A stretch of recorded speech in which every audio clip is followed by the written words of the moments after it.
ఇప్పుడే గంగ నదిలో మునిగి నా చిత్ర కన్ను నా త్రిశిరము ఆ ఒడ్డున పెట్టి గంగల పోతుందంట్రా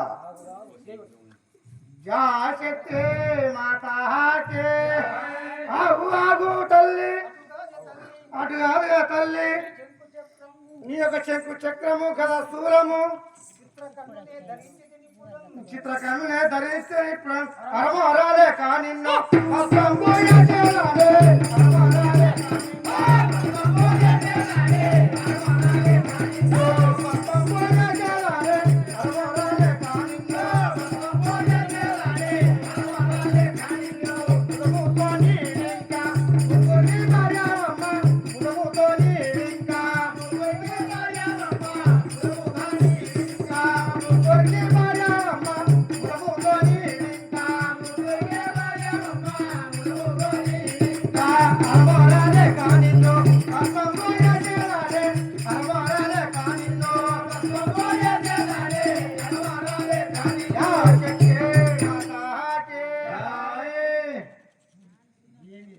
ఏమిరా నేనేమో అనుకున్నాను గాని రది చేస్తావనుకోని నా చిత్రకన్ను మాయ కుర్చీలో పోతా నా త్రిశూలంను ఒడ్డున పెట్టి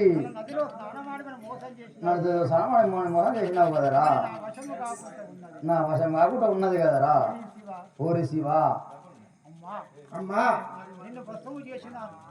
భస్మము చేసినాను ఎందుకోసమంటే కన్న తల్లివై నువ్వు పిల్లలను కోరుతున్నావు కాబట్టి నువ్వు మాత్రం మా ముగ్గురికి భార్యవై శక్తివై పుట్టబోయే పుట్టబోయే ఉన్నది కాబట్టి నువ్వు మాత్రం ముగ్గురికి భార్యవై పుట్టాలి తల్లి. ఓరి నాయనా నేను కూడా మీ ఎంబడబడ్డ ఎందుకోసం అనుకున్నావురా పుట్టబోయే కలియుగము ఈ లోపల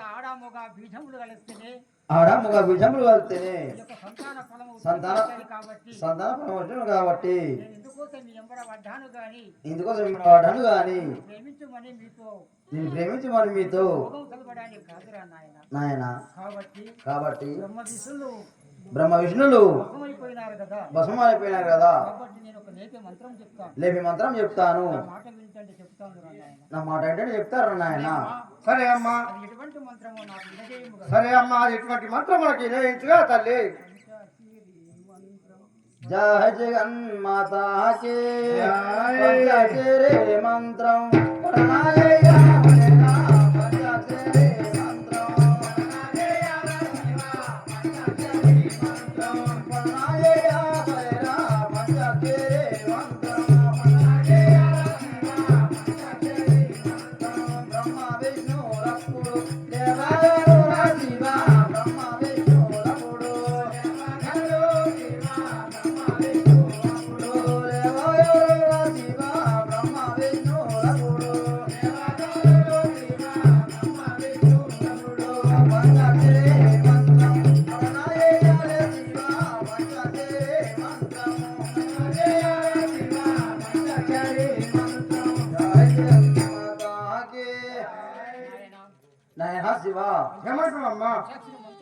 పంచాక్షరి మంత్రం అనగా ఓం నమశివాయ మంత్రం చెప్పి నీ మధ్య లోపల అనుకోని వారిపై ఇల్లు అది వాళ్ళు మాత్రం వేస్తారు నాయన. ఇంతటితో నా శరీరం ముగిస్తున్నాను ఇక. అమ్మా తసస్తిగా వెలుగుగా తల్లి. ఈ విధంగా